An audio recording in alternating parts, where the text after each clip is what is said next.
Meet Joe O'Blennis, or Joe O'Paddles as he is known by anyone in the sea kayaking world.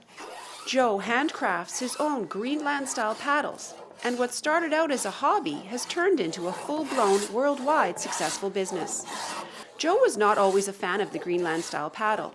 12 years ago, his dad convinced him to give the paddle a try while they were out kayaking, and now he won't use anything else. With these paddles, the first time people see them, and it's a natural reaction, they're always skeptical, like, well, that can't be very fast, or that can't work very well.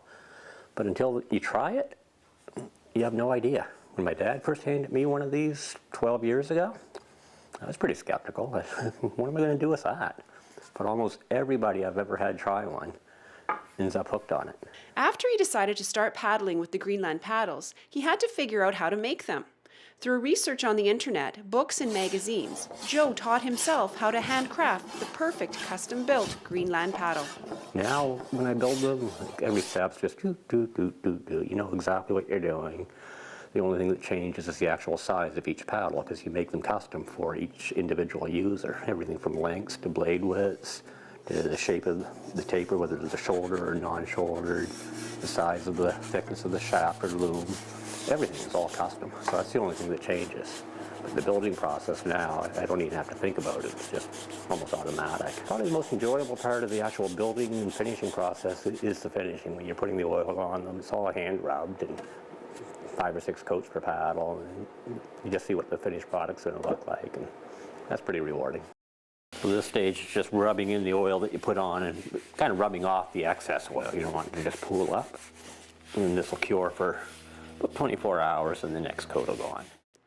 Joe started making paddles for friends, and then for friends of friends, and then through the people in the kayaking community. He was so busy he decided to quit his full-time job and make paddles for a living, and he has not looked back. I love the feeling of making the paddles, of shaping them, spoke shaves and planes, and the final sanding. I love all of that, and when you're actually using them, you can't beat the feel of a nice traditional wooden paddle. And they're so efficient in the water as well that you can just go forever with them. Joe is a 2-time record holder for sea kayaking around Vancouver Island, and he says he could not have done it with anything but a Greenland Style paddle.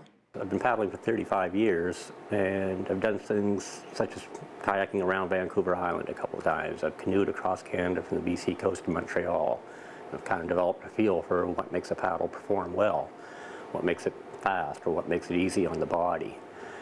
Any good woodworker could go make a paddle similar to this, but does he know how to size it for the individual person? Does he know how much stiffness it should have? What type of a blade profile on the edges? What type of tips?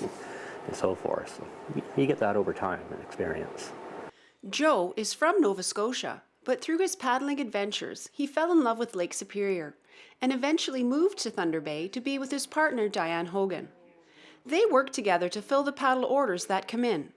To date, Joe O'Paddle's Greenland Style paddles have been shipped around the world, including California, France, Austria, Sweden, and Australia. We never saw this coming, never expected it. 3 years ago, if you had asked me, I would have said, if I sell 20 paddles a year, that'd be fantastic. Last year, I think we sold 200.